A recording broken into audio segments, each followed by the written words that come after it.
Hey everybody, Steven here, and today looking at the biggest changes to the Halo gameplay with Halo Infinite after watching the new Halo Infinite campaign overview video, which that thing was really good. I am so excited with what they've done just graphically with the game compared to E3 2020, and with this we really get our first big taste of what the gameplay is going to be like with this. Outside of just showing the grapple shot here, we get a lot more details with this, and I want to cover that. Now, starting with the first one here, the big one is going to be we have a new AI with us. This is codename The Weapon. Now, there's other videos out on YouTube. I've covered it a little bit with my reaction video to this, and this is potentially actually Cortana's sister with this. I'll have links for other videos from Halo Follower that actually talk a little bit more about this, but with this, she seems very young, and you can actually see that in this clip I'm about to show where she's asking questions that Cortana wouldn't actually ask. Incoming. But what if it's a friend? It isn't. So with that, that seems like a naive characteristic for an AI to have. I don't know that other AI in the Halo world necessarily have that are from the UNSC. When we look at Cortana with the first game, like, she's ready to go, but I also don't know if maybe she was more like that initially when Dr. Halsey designed her.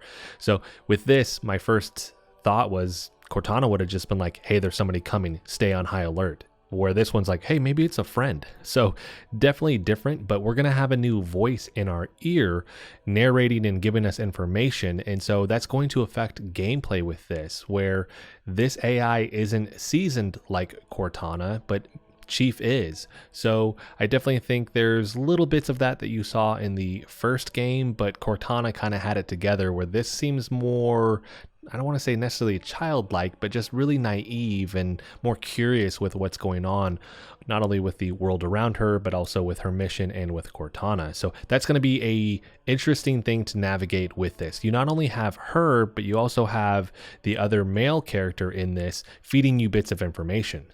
Now, that character doesn't have a name outside of Echo 216's pilot, and I'm assuming obviously we're going to find that information out once we start playing. Master Chief just isn't going to not address that guy by his name, but we have him giving us information, and then we have this new AI giving us information as well.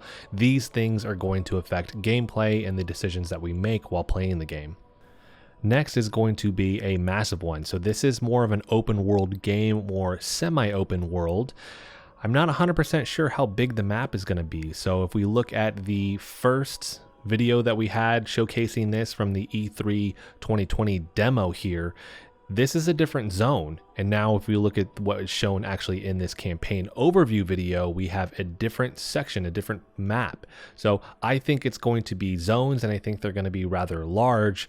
And this is with the TAC map here, the tactical map. This is kind of similar to what we saw in Halo ODST, obviously a way better version of it. But with this, one of the biggest things to note is that you can fast travel.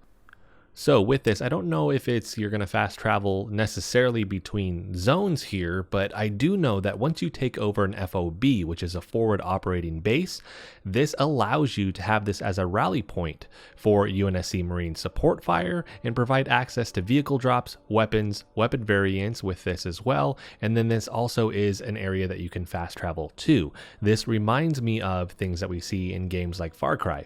Now that's just one example, but it's very cool to see certain things that we see with other games that are highly popular kind of making their way into Halo and the Halo universe. And of course, this is going to be their own spin on this. And it's not like they're reinventing the wheel, but it's just cool to see them taking these things that are very popular and actually utilizing them in the Halo universe. And I'm really excited about this stuff. Another thing that they showcased was the ransom keep here, primarily operated by banished loyal Sankhili warriors. This outpost's primary function seems to be related to the operation of UNSC material. So with this, essentially, you can start messing up some of their stuff. And if you look on this, it actually lists what is actually going to be there. This becomes important because if you look lower on the left-hand corner, you have area collectibles. It's Once again, reinforcing this notion that we have zones, areas on this that you actually can travel between and not just one completely open world map. But with this, we have area collectibles, and you can actually see you have skulls there and then some other stuff. I'm not 100% sure what all of this is, but destroy the silos. It lists some of these collectibles there. So if you actually want to start collecting some of this stuff, and specifically within that upgrading equipment, this is how you can actually start sorting through where is this stuff. Banished facility up ahead, Chief. Some kind of salvage operation. What do we do? Shut it down. Permanently.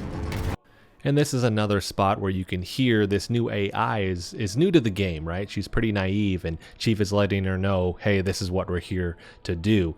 I do like that they have these kind of side missions. I'm assuming you don't even necessarily have to do all of this stuff if you don't want to, but with this, it creates this open world in a sense that you get to do what you want, and if you want to get these upgrades, you can kind of skip them if you don't want to mess with it. But I think that exploration on this versus being linear is such a huge gameplay change, and it's really cool to actually see this in action. Now, before I move on to something big that was actually just shown with that video I just had on here, I do want to make a quick comparison with the E3 campaign 2020 video and what we are watching now with the campaign overview video. These things are completely different. One, if you just look at what they look like, right? The new map, it actually has detail with the actual world. It kind of showing you a little bit more greenery, things like this, where the other one's just blue. The other thing here is look at the top. TAC map, upgrades, database. That is it on the old map from that E3 2020 video. The new one, TAC map, upgrades, FOB, targets, database.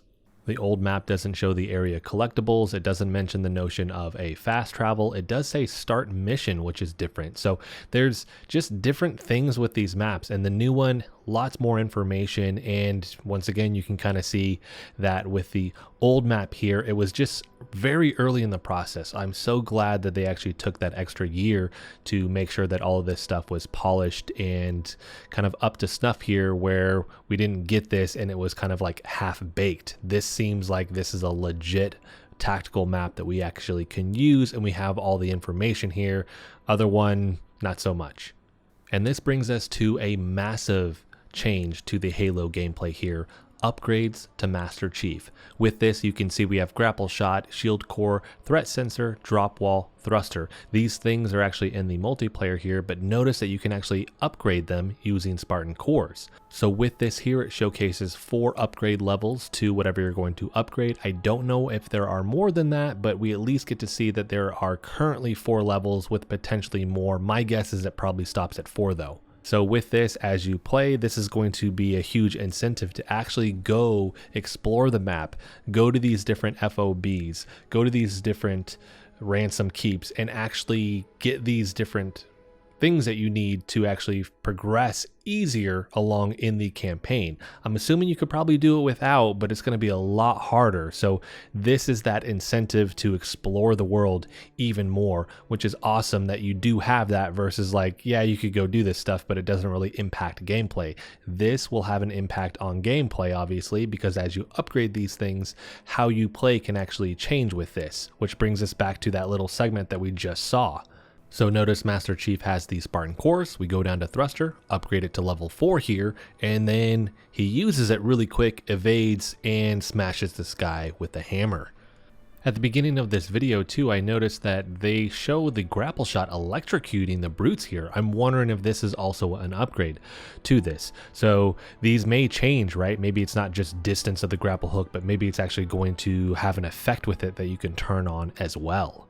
Quick side note here, it's not something I think that's going to have a massive change on gameplay here, but just seeing the brute chopper again, specifically the banished brute chopper. This was only in Halo 3, but it seems like it's such a big part of the Halo universe. To finally see it again is amazing. Looks great, looks like it's going to do a ton of damage to guys when you're rolling them over, and it just looks like it's going to be a lot of fun.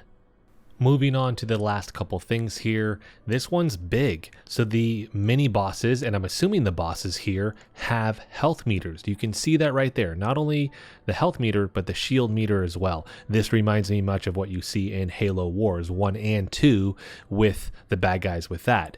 Very, very cool. And this brings me to something else that's going to change gameplay. So we have mini bosses. That in and of itself is a huge change. But also specifically with this, it's something that was on the tactical map. And that's targets. I think these are going to be targets such as the Spartan killer named Jega Ardomni. And these are going to be things where I don't know if you necessarily have to do them, but I'm assuming if you do, it's going to pay dividends in gameplay later on, whether that's getting Spartan cores, or maybe you get something else that's specific to actually hunting these guys down, or maybe you don't have to face them later because of that, because this guy is coming after you. So I think this is another cool addition to gameplay where you have these targets. You also have this boss right here, this mini boss that's coming after you. He's trying to hunt you down. And last, we have new species here. We have the Agile Skimmers here. Whatever this species is, it actually looks like it's the same species as the Harbinger of the Truth, which is going to be one of our new big bosses here. Now, Ishiram, if I'm pronouncing that correctly, has kind of been touted as the main boss for this game, but I think this is the main boss. I don't know what type of species this is. This is the Harbinger of the Truth. They say that the Forerunner's lies are at an end, which this perhaps maybe precursor? I don't know. I said that in my reaction video. It definitely wields some type of extreme power, and it can jump. You'll see it. It actually kind of, it's like a portal really quick that it comes through and then throws this big punch at Chief, zooms out. It even sends him through a portal. So this new bad guy, different species working with the brutes. We don't know what type of species this is. Maybe precursor, as I've mentioned. Fingers crossed. I think that would be really, really cool. And this has implications for anybody that reads the books that I won't get into in this video. But with this, what's kind of their end game? They're working with Atriox, which is kind of our big bad guy, but that looks like this creature is very, very powerful. It seems like a female just based off of the voice, but I don't know. And with this, is it something that they're only working with the Banished right now, and then they're going to kind of push them to the side and take over? It's something that leaves a lot of open-ended questions, but this introduction of a new species that now we have Forerunner, we have the Flood, we have humans, and now the Banished, we have the Covenant, the Sangheli. You have all these different species now. Everybody's going at war. It's going to be very, very interesting to see, do we even see the introduction of, one, more variations of this particular species or an explanation of that? But do they bring the Flood back now also? Because now we have this, we're the Forerunner. We know that this AI is trying to shut down Cortana, but we see no Forerunner in any of these trailers yet. So very, very curious to see where this goes. So these are going to be the biggest changes that I could kind of see with this new campaign overview video. Hopefully this was interesting for everybody. Hopefully this pointed out some stuff that maybe you missed, maybe not.